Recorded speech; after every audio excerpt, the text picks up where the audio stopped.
And good evening, Pittsburgh Steelers fans. Welcome to another episode of Steelers Friday Night Six Pack.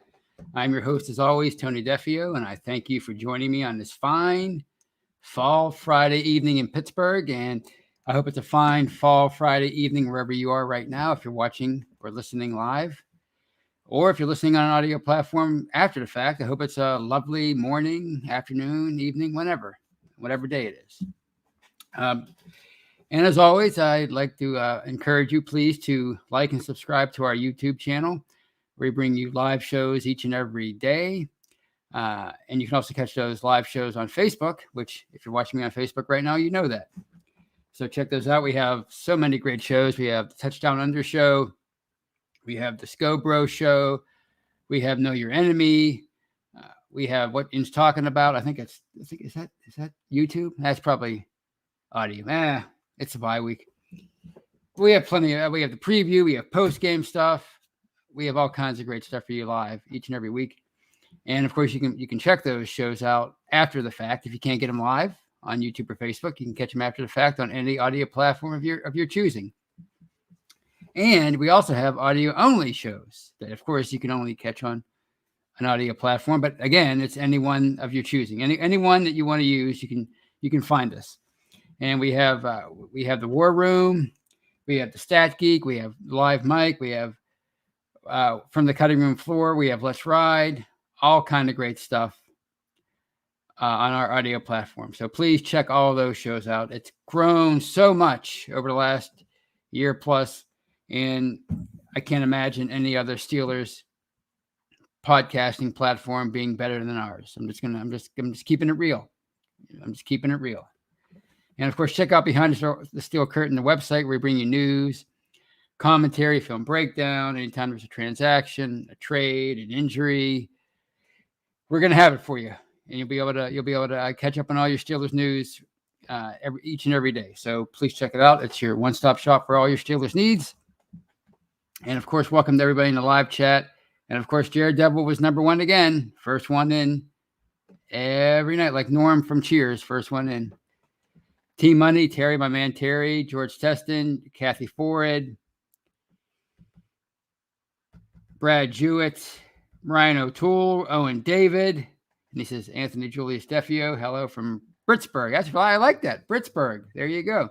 Wes Hickok, who's coming at me in all caps against Steelers Pittsburgh. Clarence Washington. All right, you guys are awesome. So welcome to the Steelers bye week. Of course, that's this weekend, and you know, a lot of people they don't like the bye week, but I do. I like the bye week. I like to sit down and just watch some NFL football, without worrying about the Steelers. Are they going to win? Are they going to lose? Are people going to be angry or happy? Is anybody going to get hurt? Are people going to be questioning Ben's injury or age again? All that kind of stuff. But, you know, when there's a bye, you can just sit back and relax and watch the NFL and just be a fan of the NFL and not have to worry about the stakes. So I'm excited about this weekend. I don't know how much football I'm going to watch. I'm going to be honest, but I know I'm not going to be able to watch the Steelers, so I could take a little bit of a break from that. And I know it's a hobby and a passion, but sometimes you just need a break from it. And here we are. After 6 weeks, we could take a break. And I think it's a welcome one. Is the bye too early? I don't know. It seems like it's the same time every year, isn't it? They always have the bye around the end of October. So it seems like it's right on time. If you're a Steeler fan or a Pittsburgh Steeler, you're kind of used to having the bye in October. So it's I have no problem with it. Would it be better to have it at the end of the year? Sure. I mean, look at how much it benefited the Buccaneers last year. They were struggling when they went into their bye, and they went into the lab, to quote Mike Tomlin, and they changed a bunch of things. They whittled down what wasn't working and just concentrated on what was working. And of course, they went on to win the Super Bowl. And I'm sure they got healthy at that time too. So I guess it would benefit you if you had the bye at the end of the year. But what if you were hot going into the bye, and then you came out of the bye rusty, and you struggled, and you never quite got back on track after that? So there's a lot of different ways you can look at it. But I am excited about the bye. And Owen David says, Tony, the bye is spot on for us to get healthy. That's right. That's one way to look at it. The Steelers have had so many injury issues so far through 6 weeks. So whatever bumps and bruises remain on some of these players, they can get fully healed in these next 2 weeks. And you're talking about even TJ Watt, Alex Highsmith, even though they're really coming on now over the last couple of weeks, especially they've really picked up their game and especially Watt. But I'm sure they're still not 100%. Those groin injuries are quite tricky, and I think an additional week's rest can only benefit them. So, speaking of the Steelers, let's talk a little bit about last Sunday's game against the Seahawks on Sunday Night Football at Heinz Field. I thought it was kind of a so-so contest. I saw some people say it was one of the greatest games they've ever seen at Heinz Field. I don't agree with that at all. I thought it was just an ordinary game. Had a great finish, but I can name probably 50 games that were played at Heinz Field that were better than that one. Especially when you consider that Pittsburgh had a 14-0 lead going into halftime, and they kind of had to hold on at the end to win. Well, they didn't have to hold on. They won in overtime. But, like I wrote about the other day, it's like the Seahawks had Pittsburgh on the ropes heading into the final round, or I guess the extra round. But Pittsburgh was able to get in one last haymaker and prevail.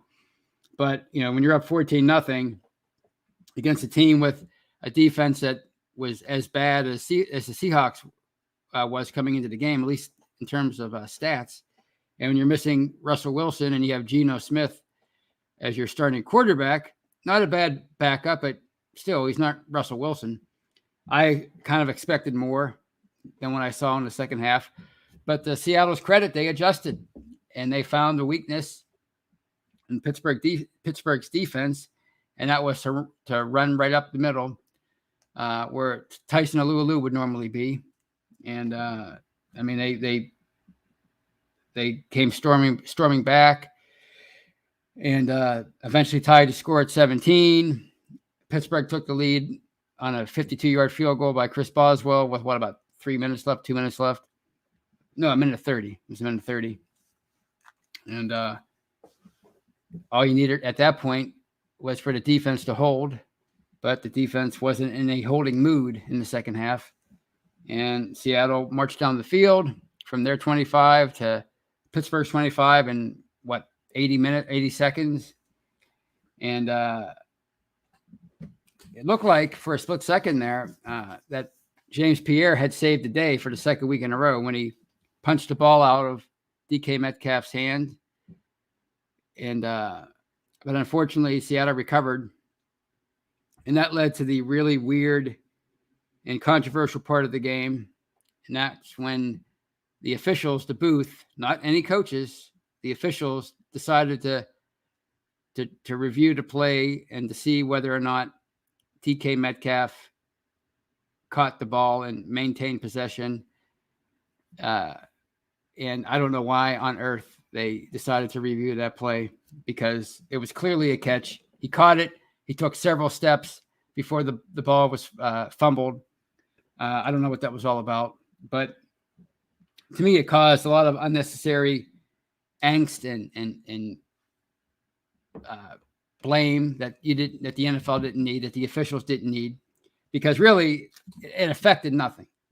After the Metcalf fumble and Seattle recovered, they got the ball back to the line of scrimmage, and Smith spiked it in time. There was 1 second. There was clearly 1 second left. If you watch that game, NBC did a great job of going back and looking at those final seconds, and Geno Smith clearly got the spike off in time, before the challenge was even issued. So, why people thought that was some kind of benefit for the Seahawks, I'll never know. People are saying that, well, it gave their kicker more time to get ready for the field goal. Well, if that's the case, then why does a coach ever call a timeout in that situation to ice the kicker? And statistics show that when you call a timeout to ice a kicker, they're 10% less accurate over the years. So why anybody thought that was a benefit for Seattle, I'll never know. People say, well, they didn't have to rush on the field to try to field goal. Well, the clock was stopped. So it wouldn't have mattered anyway. All they would have been doing is running on the field like they would any other time after a stoppage on third down to attempt the field goal. The clock wasn't running, so I don't think they would have been all that hurried. They would have, at least 25 seconds to run on the field and kick a field goal, and that's nothing in the NFL. I mean, that's like an eternity, so that wasn't an issue at all. And here's the thing that really cracks me up about fans is apparently many thought that Seattle shouldn't have. Apparently, because if I understand it correctly, because that after Metcalf fumbled and that play was blown dead, that play didn't count because they went back and reviewed Metcalf's play, because you can't really review a play after another play has already taken place.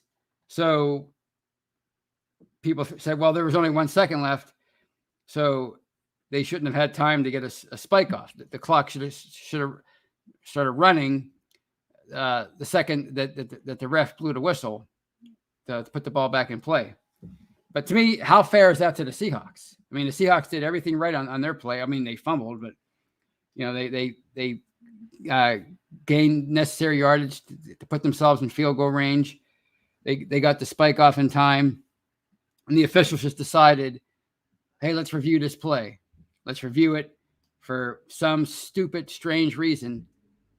And because they did that, then Seattle should have been penalized by not being able to get a second spike off. To me, if that happened to Pittsburgh, oh my God, would that have been, the pitchforks would have been out, the torches would have been out. It would have been crazy. So just put yourself in Seattle's shoes, because they're really the only ones that could have really gotten screwed in that situation. Not Pittsburgh. Pittsburgh, they screwed themselves by not playing great defense in that moment. So, but fortunately for everybody involved, TJ Watt, the $80 million man, he came to the rescue, both on Seattle's first possession of overtime when he sacked Geno Smith for a 13-yard loss and knocked them.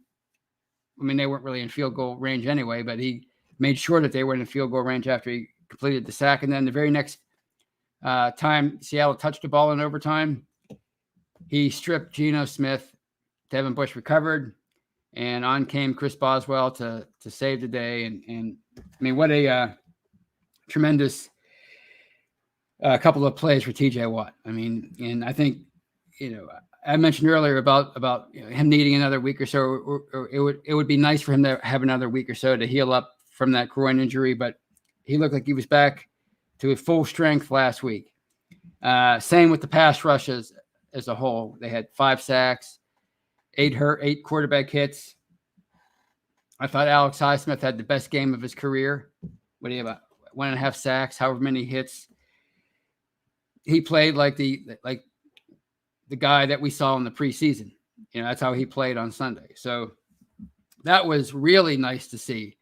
It was really nice to see Alex Highsmith sort of up his game and maybe take that next step towards a really effective outside linebacker opposite perhaps the greatest defensive player in the NFL today. So, if Alex Highsmith begins to approach Bud Dupree territory, at least the Bud Dupree that we saw before he got hurt last year, then that's only going to make this defense that much better. And before I continue, I have a $5 super chat by my main man, Ryan O'Toole, and thank you for that, Ryan. And he says, a sky judge worked great in the XFL 2.0. How long do you think the NFL can put off adding one? Long overdue. I don't know.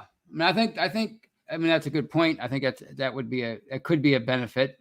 But at the same time, I think if you put somebody up in the sky, if you're talking about mine, a sky judge minus the officials on the field, I guess it would be interesting. If you're talking about somebody that's always up there ready to override the officials, I think that's I think it's been part of the problem. These officials are so afraid that every call that they make is going to get overturned, or they're going to be scrutinized, after the fact, and maybe punished and demoted. I think that kind of went into what we saw on Sunday night. Why they, again, to say it for like the fifth time, why they decided to review that play just made no sense, and it just really gummed up the works, to quote Myron Cope. But, if a sky judge, if that can be a solution, I'm all for it. I'm all for whatever can make officiating better and more efficient and more streamlined and not interfere with the game so much. I mean, look at how much the micromanagement of not just the officials, but the NFL in general, with its constantly, evolving rule book, how it kind of screwed Pittsburgh out of a legitimate touchdown in 2017, the quote unquote, or the hashtag Jesse caught it moment. That was all because of micromanagement, because they took a rule and they just really almost made it too literal. Receivers had to go and practically take a football home for a catch to be considered complete. That was all because of over officiating and just overcorrecting past mistakes. And we see that all the time, not just in the NFL, but in sports in general. Anytime something happens, especially if it happens in a big moment, they really try to overcorrect. So I think there's too much of that. And I think I would really be for whatever can streamline the whole deal and make it a closer to what I saw growing up. You're never going to get rid of replay. A lot of people say you should get rid of replay. That toothpaste will never get put back in the tube because the technology is too great today. There's too many camera angles. The resolution on these cameras, is that the right word? It's too good now, and you can't not have replay. So, but again, to make it, if there's a way to make it more efficient, I'm all for it. Now, on to my next topic. And I think, as the title suggests, we can finally start to feel good about the Steelers again. A couple weeks ago, it seemed like the bottom was really ready to fall out for this organization. When you saw how they played against the Raiders and then the Bengals and then the Packers, it just felt like it was finally going to be one of those years that there would be a losing season at Heinz Field for your Pittsburgh Steelers. But I think they showed a lot of character the last couple of weeks in the way they bounced back. Even in the game on Sunday night, even though I don't think they played nearly as well as they did against the Broncos a week earlier, I thought they showed a lot of great character for staying in that game and not getting despondent, not getting discouraged, and just fighting till the very end. And even though in my opinion, the officials didn't do anything wrong as far as or they didn't do anything to hurt the Steelers with that weird replay thing. It could have really psychologically affected Pittsburgh, like so many things have affected them so far this year. The Joe Hayden call against the Packers. You go back to the Melvin Ingram call against the Bengals. So many things have seemingly top of their house of cards this year. Like one little thing that happens in the game, just they're never the same after that. But against the Seahawks, they bounced back and they persevered. And here we are. They're 3-3. And yes, they're a half a game behind Cleveland, who won on Thursday, and they're 2 full games behind the Ravens, who keep on winning. But the great news is they've only played one divisional game through 6 weeks, so they still have 5 more games to go within the division. So they might be down by 2 games, but it's still anybody's ball game as far as the AFC North. You can debate as to whether Pittsburgh is still not a serious contender based on talent, based on the way the Ravens have been playing. Although some people might say that they've been getting lucky with how they've been winning, and you could make a case for that. But still, on paper, you could make a case for the Ravens and even the Browns being far more talented than are the Steelers. Still, though, there's 11 games left, and again, 5 games to play within the AFC North. So I like where Pittsburgh's at. I like the momentum they have right now. And to me, if they can come out next week and somehow find a way to beat the Browns, then I think it's game on for them as far as their legitimacy in the AFC North. Because, I know the Browns aren't necessarily playing really well right now, even though they did manage to win on Thursday night. And I realize that Baker Mayfield may be out again next week, but with or without him, to go into Cleveland and beat the Browns, I think that would be a huge feather in their cap. So, but regardless of what happens next week, you have to like how the next few games after that, you have the Lions, you have the Bears. So there's a chance for them to really make some noise over these next few weeks and put themselves in position to do something special over the last 7 or 8 games. So it's amazing how quickly things can turn around in professional sports, but especially the NFL. I mean, 1 week you're talking about trading Joe Hayden to the Cowboys and sort of tanking to get a top 10 pick, and then they win a couple games in a row, and now you're feeling good about their chances of competing and fighting for at least a wild card spot. So, if not the division title.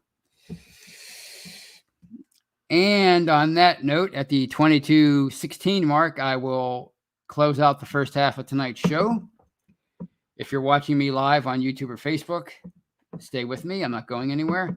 If you're listening on an audio platform, if you downloaded part 1 of this show, please come on back and download part 2 of this episode of Steelers Friday Night Six Pack.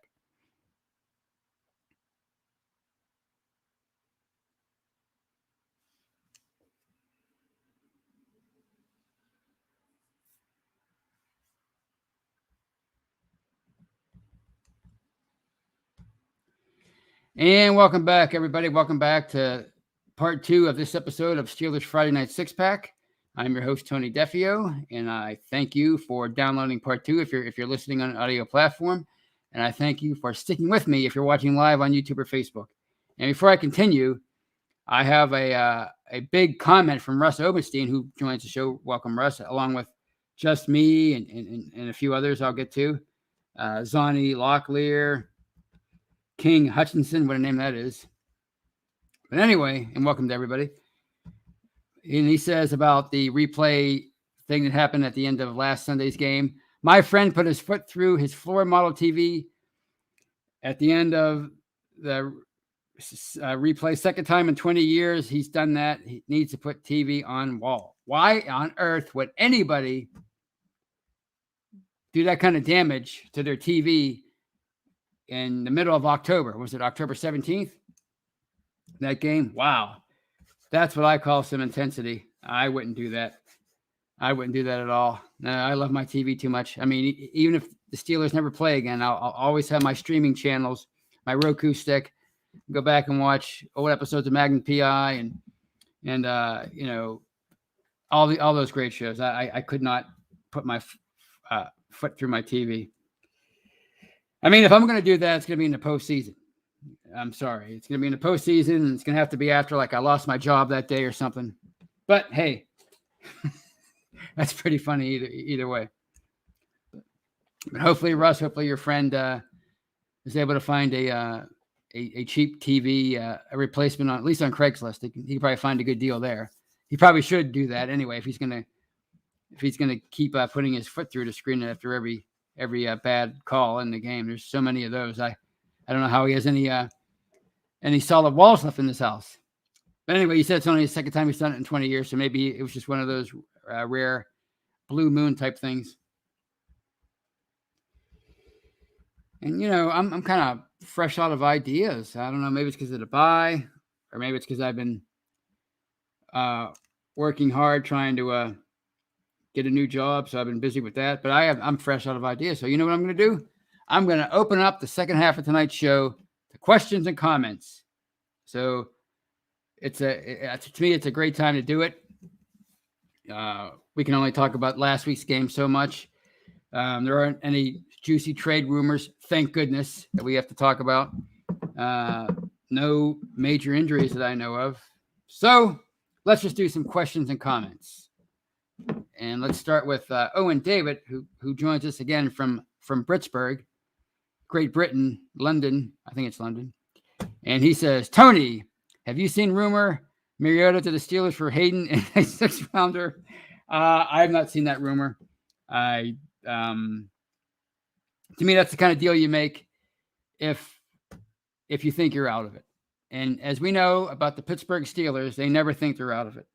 So I could see them acquiring Mariota for a 6th-round pick, but I wouldn't at this point. I can't see them throwing Hayden in that mix. It just and why would Houston want? You said it's Houston, right? Who does Mariota play for? Is it Tennessee? And if it's Tennessee, I guess I could see them wanting Hayden. But I just don't see the Steelers making that move. And if they're going to make that move, I think they're going to want somebody with better credentials than Marcus Mariota. If you're talking about a former 1st-round pick that maybe you want to see if you can salvage his career and transform him and make him a starting caliber quarterback again. But I think they have that project in Dwayne Haskins. I think that's the guy that they have. So, if you have a Dwayne Haskins on your roster and if you have plans for him in the future, then what do you want with Marcus Mariota? So I haven't heard those rumors. There are always rumors floating around, but I don't give those rumors any merit right now anyway, but who knows? It could change overnight.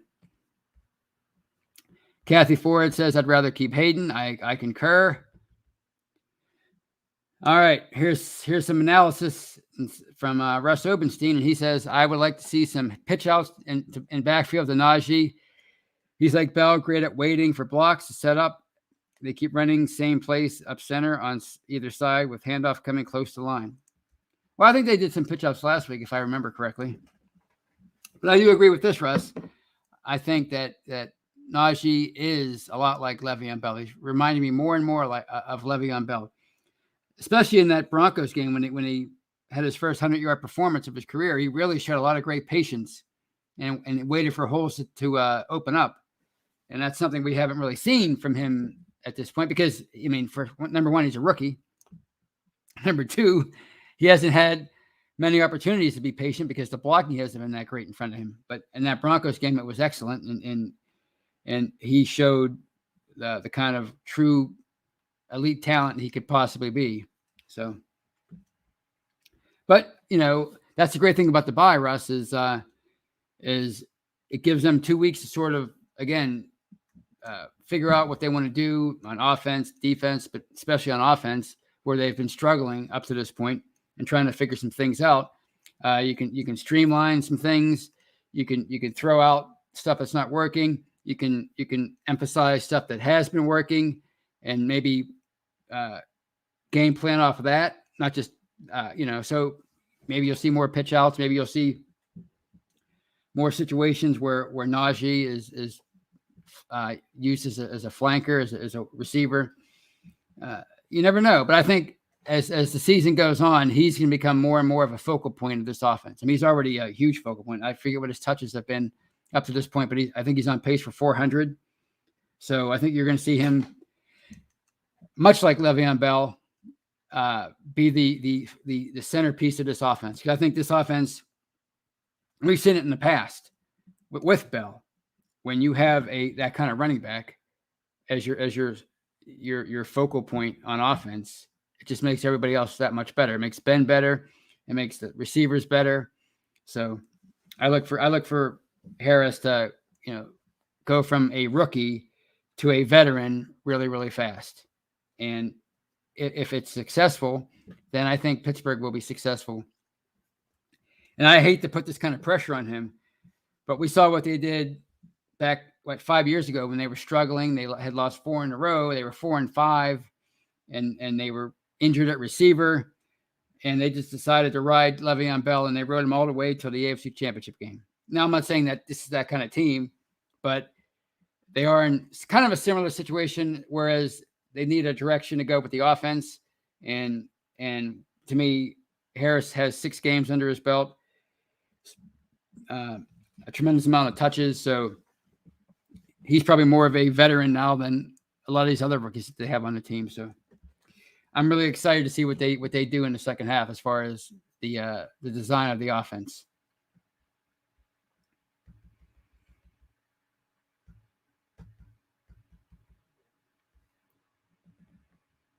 And Pat Fairhey from Facebook says, do you see Ben being sat down this season, being benched this season? I do not. In fact, rumor had it as recently as a couple weeks ago, even prior to the Broncos game, that barring injury, Ben Roethlisberger was not going to be benched this year. When I say rumor has it, I'm talking about the national insiders. They have their sources, and I'm sure they asked about the possibility of benching Ben because he had really been struggling through the Packers game. But no, I don't see that happening. I just don't see it. I mean, it would have to be an injury, or they would have to make an excuse that he is injured in order to save his pride. Anything short of that, I think he's going to play out the season. But I think he has played better the last few weeks, starting with that Packers game. I thought he showed some improvement in that game, as did the line. Of course, he played tremendous against the Broncos, as did the offensive line. And, it was kind of a step back last week. But I think he still made some decent throws in that game. So I think he's showing improvement. Like people have said, like Shannon White has said, this offense is going to be a work in progress all year. You can't make as many changes as they have made on that side of the ball and expect everything to be running smoothly after 6-7 weeks. I mean, they have a whole new line. They have a new offensive coordinator. They have a new offensive line coach. They have a new starting running back. They have a rookie tight end. So, they have a lot of new pieces and new coaches on that side of the ball. So it's not going to be pretty very often this year for this offense. But, the only thing you can hope for is that they continue to improve, if not every week, then at least from the beginning of the year until the end of the year. So, I don't see Ben being benched at all.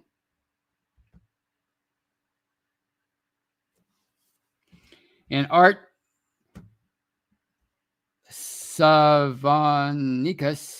asks, what do you think of the chances of Aaron Rodgers coming to the Steelers next year? I don't think they're great.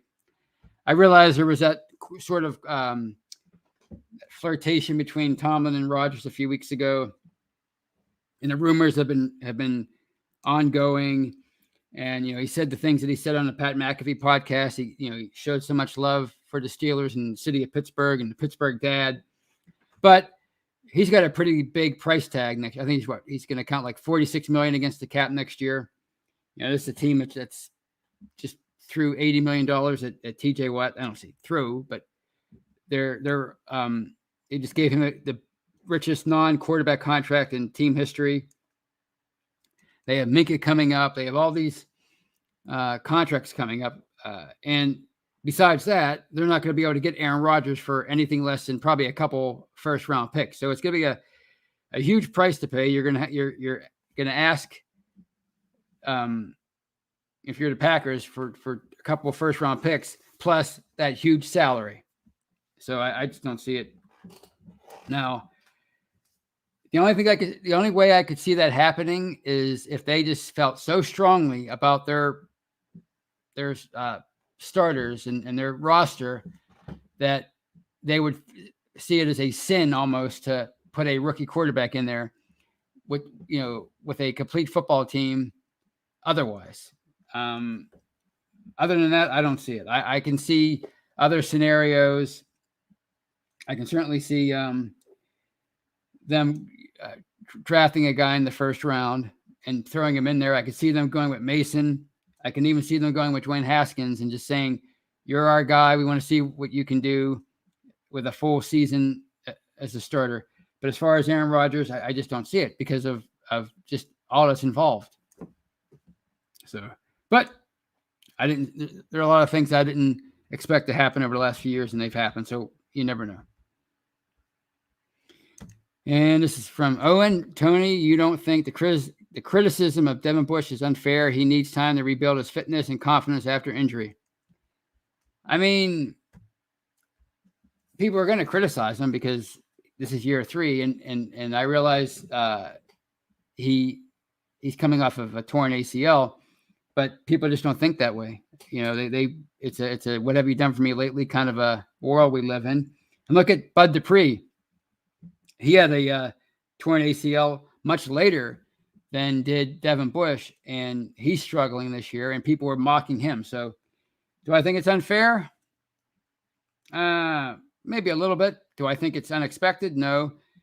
I think if you're, let's be real, he really has not played like a top 10 overall pick up to this point in his career. He showed flashes, but he's certainly not in the same category as Ryan Shazier was, even very early in Shazier's career when he was suffering from the injury bug. You remember he missed a lot of time in his first few years with injuries, but you saw how he took over that Bengals playoff game, that wildcard game. He was solely responsible for them winning that game. I mean, he was the TJ Watt of that game. And we haven't seen that kind of game from Bush yet. Even when he was, maybe it was too much to ask from his rookie year, but even up through his injury last year, we didn't see that kind of a performance from him, even really much of a flash from him in that regard. So, sooner or later, he's going to have to show something for people to not be so critical of him.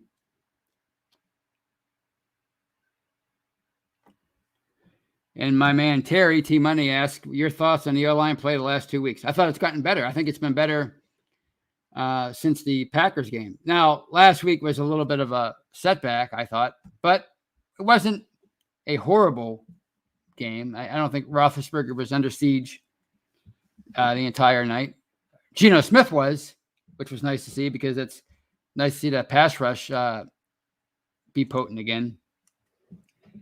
But I think the line is steadily improving. It's nice to see Kendrick Green out there every week fighting and scratching and clawing and just he's not afraid to back down, or he's not backing down from anybody. Obviously, Kevin Dotson is intense, and Dan Moore is pretty intense. I'm getting more and more encouraged by this line because they are young guys, with the exception of Trey Turner. And, it's a line's at its best when all 5 guys know what each other's going to do before they even do it. And, it's kind of neat to see this kind of happening right before our eyes. Obviously you have to see them taking their lumps in the process, but if they can emerge and become a really good overall group, before long, then I think it'll all be worth it. And the Kuda does anyone notice when Ben is in the shotgun, he calls what's up and the ball is snapped and the defense does not have to look at the snap? No, I haven't noticed that. It seems like he says, was it 180 or 280 every play? That's every call. It's like 280, and then he hikes the ball. So that's what I hear every time he snaps the ball, or every time before he snaps the ball.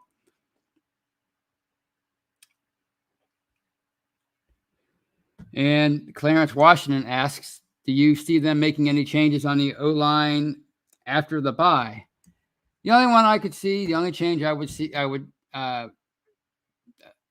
not be shocked is if Banner was inserted as a starting right tackle. And then you make Shooks your swing tackle. But then you have Joe Haig, who's played well, I think, as a fill-in at times.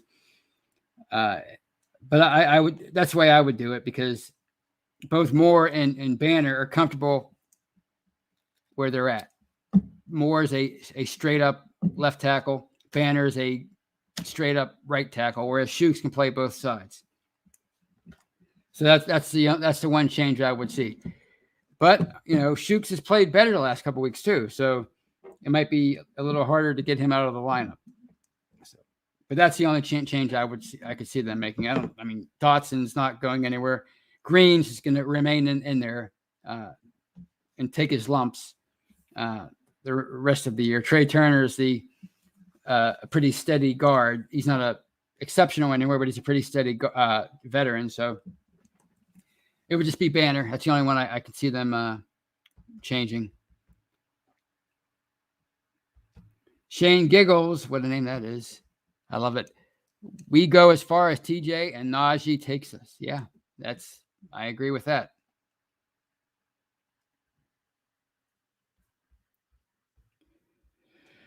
All right. And Mark Tobin asked, do you think we should try and make a trade for another corner or defensive end or tackle? No. I mean, I think they're fine. At least I think they like where they're at with the corners. Obviously they like Joe Hayden, and they're really I think they really like Cam Sutton, and James Pierre's coming on. He's made some clutch plays the last couple of weeks. You have to love what you see from Trey Norwood, the Swiss Army knife. So I don't see them making any moves there. I mean, they went out and they brought in Witherspoon right before the start of the season, and he's barely played. So I think and Arthur Millett's pretty good. He's a pretty solid reserve. So I think they're fine at corner. As far as tackle, I think their depth is okay. That would be the only move that they would make there is for depth, and I think they're okay at depth. Any kind of starter they would have to bring in, that they would bring in right now, I think would probably cost too much. And besides, I don't think they're in a hurry to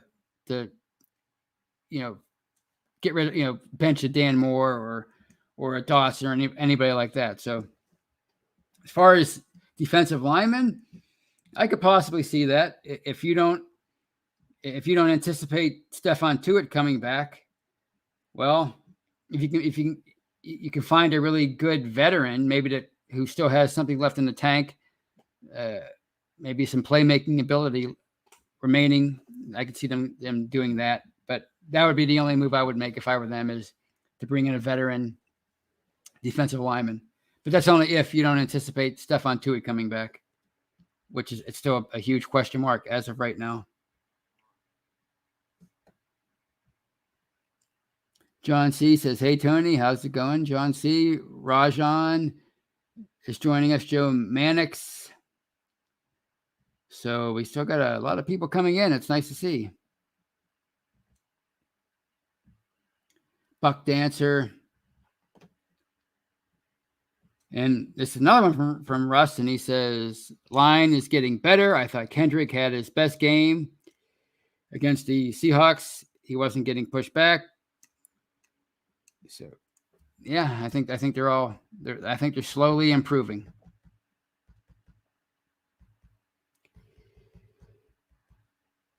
All right.